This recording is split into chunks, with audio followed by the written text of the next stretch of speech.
Newspapers are the most effective repository of history because journalists show up every day to collect the mundane and magnificent stories that make up a time or a zeitgeist.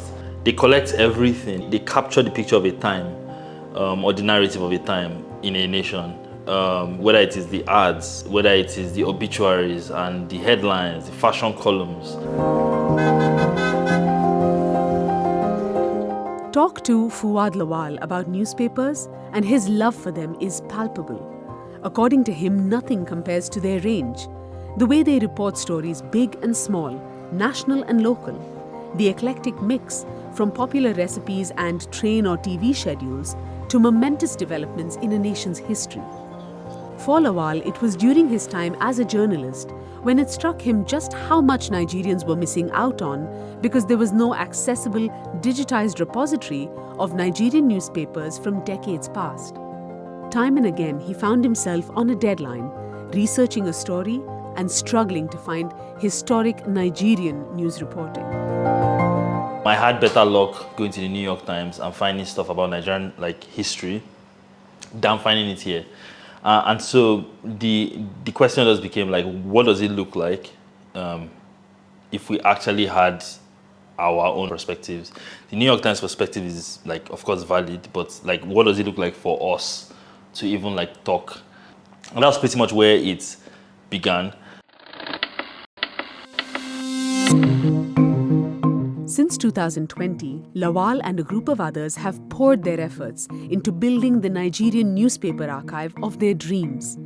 It has involved fundraising campaigns, calling newspaper offices to talk about digitizing the stacks of papers they have, dealing with copyright law, buying an industrial-grade scanner. It's not that Nigeria does not have any official archives. Between what's already in national and state archives in the country and the historic documentation in museums and libraries across Britain, which colonized Nigeria for 100 years since the 1860s, historic records are available. What's missing, though, is a comprehensive, navigable newspaper archive. We must emphasize that what we call the archives in Nigeria were government official documents that ended in the 1950s. Many of these newspapers are not found in the official archives. And when you find them, they collapse very quickly because of the nature of the papers used at that time. The fact that they were not keeping them well. So this is also a restoration project. It's a nationalist project.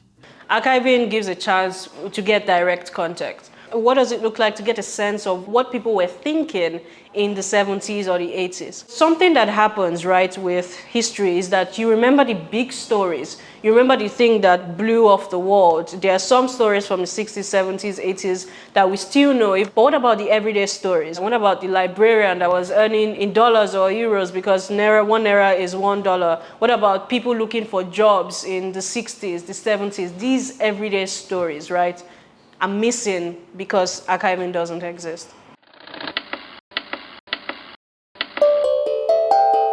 The modern history of Nigerian newspapers is closely tied to the country's century under colonial rule. Christian missionaries, British officials, Nigerian activists all got involved in publishing.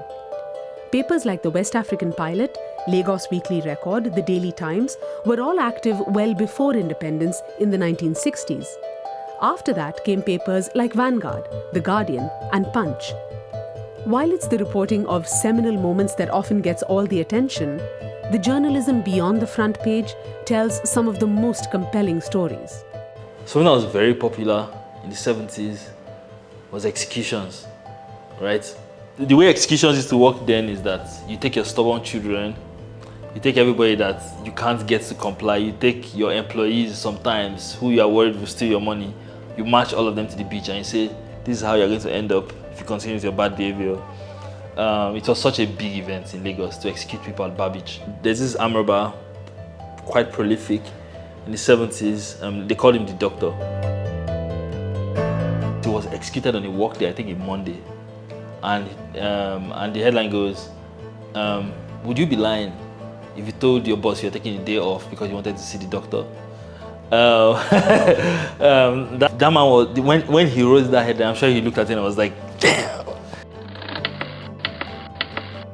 There is a generation of Nigerians, and this is an important point to note, who have never seen Nigeria in its good moment. All they've seen is decadence, corruption, political failure, political rascality. That's all what they have seen in their life.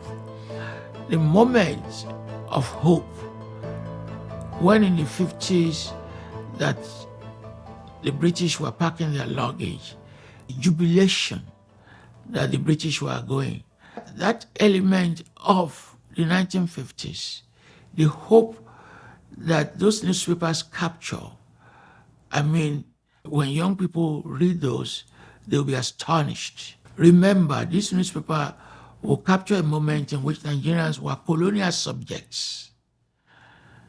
But in the 50s, they became citizens of the world. It's going to bring enormous pride to a generation. Of course, it's also going to bring anger. That instead of their country rising, progressing very rapidly, they will see a picture of a country that has been set back. In handing over the documents to the federal... Nigeria's life post-independence has been turbulent. Periods of civilian governance have been punctuated with military coups and dictatorships. It was only in 1999 that the last military ruler stepped down. There have been moments of political reckoning since then. Most recently in 2020, when widespread anger at rampant police brutality united young Nigerians behind a common cause. SARS was a notorious police squad responsible for extreme violence, including rape, torture, and executions. The protests sent a clear signal of a growing number of politically aware and active young Nigerians.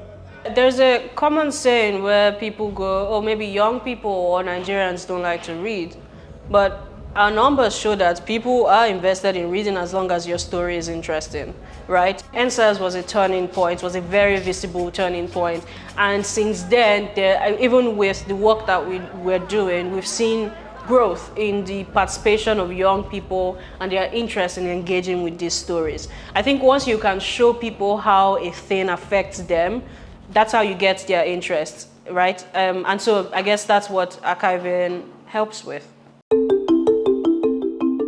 Work on the newspaper archive has been underway for 3 years now. Getting it online and within clicking distance for Nigerians is imminent. When the archive does go live, it will just be the end of the beginning. There are many decades of newsprint yet to be sourced, digitized, and catalogued. Numerous stories and narratives to be uncovered. And we are going to find tensions, contradictions, conflicts in all those newspapers. How one issue generates different perspectives, regional perspectives, religious perspectives, local perspectives. And it's the business of the historian to reconcile all these perspectives. So there's just no doubt about it that this is a project of enormous, tremendous significance. I think of the work we're doing as we're digging a public well, a public utility. And the thing about public utilities is that they have unlimited utility. All kinds of people are going to make all kinds of things. We cannot even begin to quantify the potential impact of the work we're doing.